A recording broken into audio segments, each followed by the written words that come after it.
Hello everyone. तो कैसे हैं आप सब? होप सो बहुत अच्छे होंगे। तो भाई ये वीडियो बनाने का एक पर्पस है मेरा कि मैंने बहुत सारे कमेंट्स देखे हैं जिसमें लोग बोल रहे हैं कि दीदी मेरे इस सब्जेक्ट में बेक आ गई, मेरे उस सब्जेक्ट में बेक आ गई।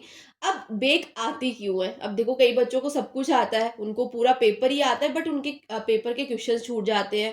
तो वो कहते हैं कि दीदी हमें तो सब आता था, लेकिन टाइम मैनेजमेंट नहीं हो पाया, इसलिए जो है पेपर छूट गया। या फिर कोई और बहाना देते हैं कि दीदी हम लिख के तो सब कुछ आए थे पर उसने नंबर ही नहीं दिए।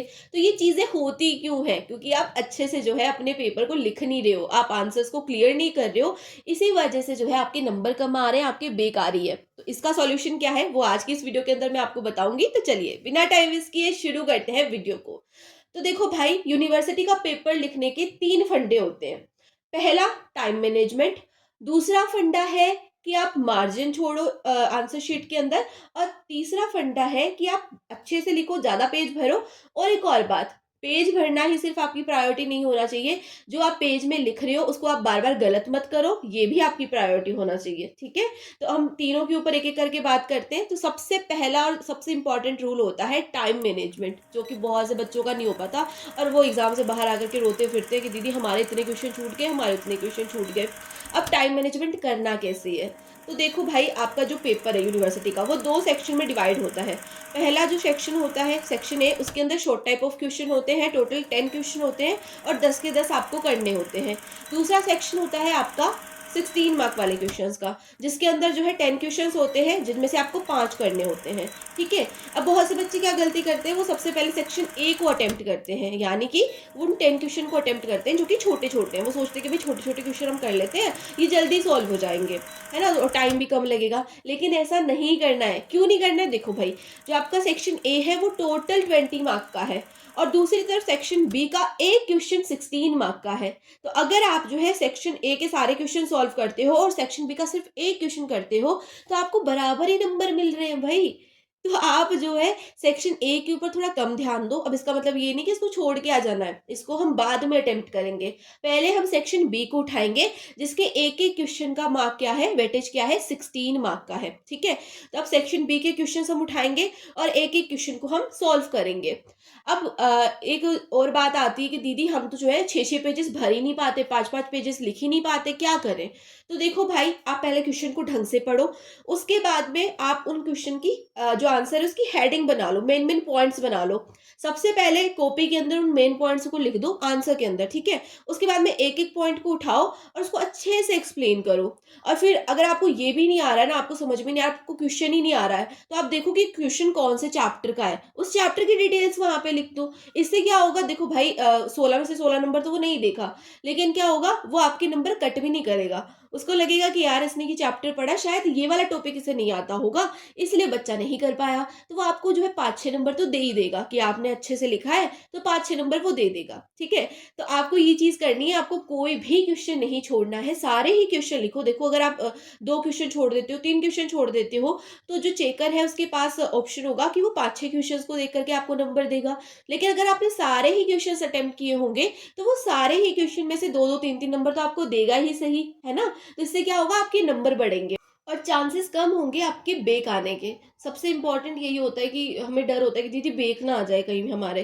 तो बेक क्यों आती है? क्योंकि हम सारे क्वेश्चन अटेम्प्ट नहीं करके आते। हम सोचते हैं कि भाई ये तो हमें बिल्कुल भी नहीं आता, ये वाला तो बिल्कुल भी नहीं आता, तो इसको छोड़ दो। लेकिन आपको छोड़ना नहीं है, एक भी क्वेश्चन छोड़ के नहीं आना है। ठीक है, जो भी बच्चे मुझसे पढ़ रहे हैं सब सुन लो ध्यान से। एक भी क्वेश्चन अगर तुम छोड़ के आओ ना, फिर देख लेना तुम। ठीक है, तो एक भी क्वेश्चन छोड़ के नहीं आना है, सारे ही क्वेश्चन अटेम्प्ट करने हैं। जो मन में आता है ना वो लिखो। अब गाने मत लिख के आ जाना तुम, ठीक है, ये मेहरबानी करना मेरे ऊपर, गाने नहीं लिखने हैं। लेकिन जो भी उस चैप्टर से रिलेटेड और टॉपिक्स है जो कि आपको आती है, वो आप लिख दो। ठीक है, अब दूसरा जो आपका है वो है margin.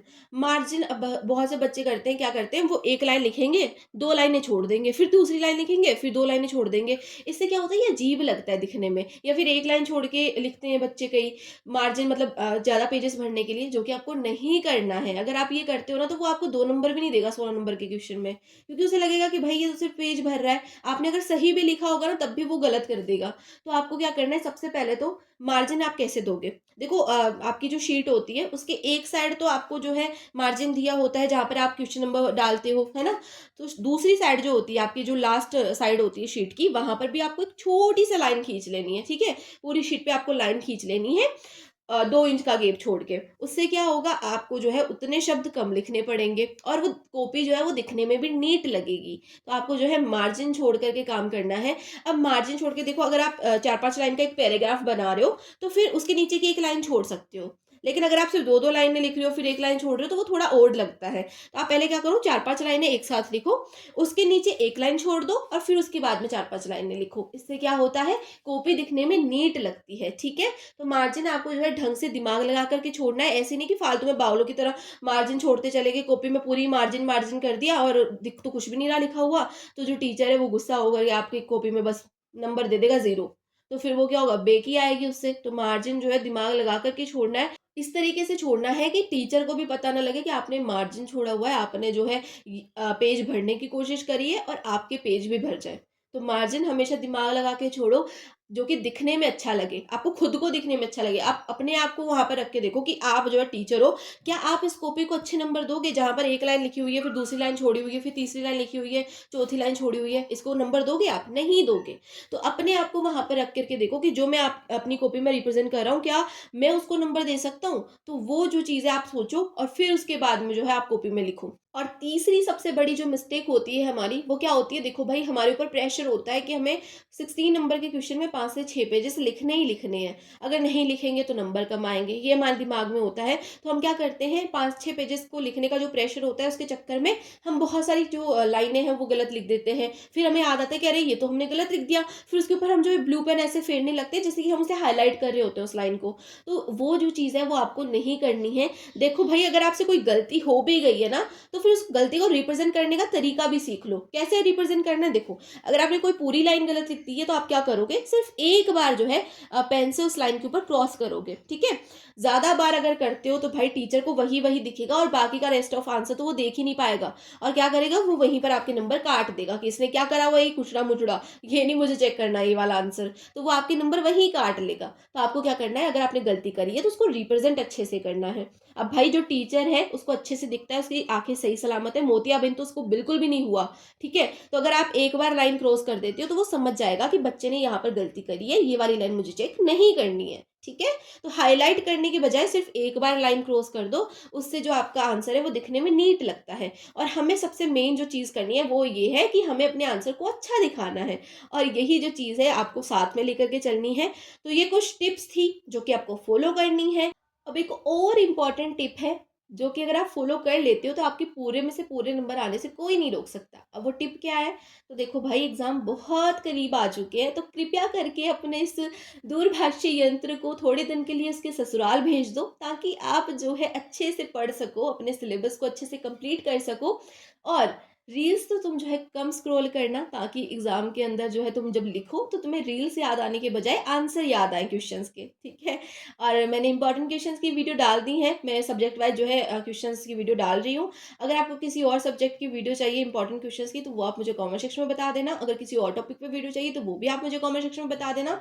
So that's all for today's video. Hope so आपको ये वीडियो अच्छी लगी होगी, यूजफुल लगी होगी। मिलता है नेक्स्ट वीडियो में, तब तक के लिए bye bye, take care, keep watching, keep learning, love you all.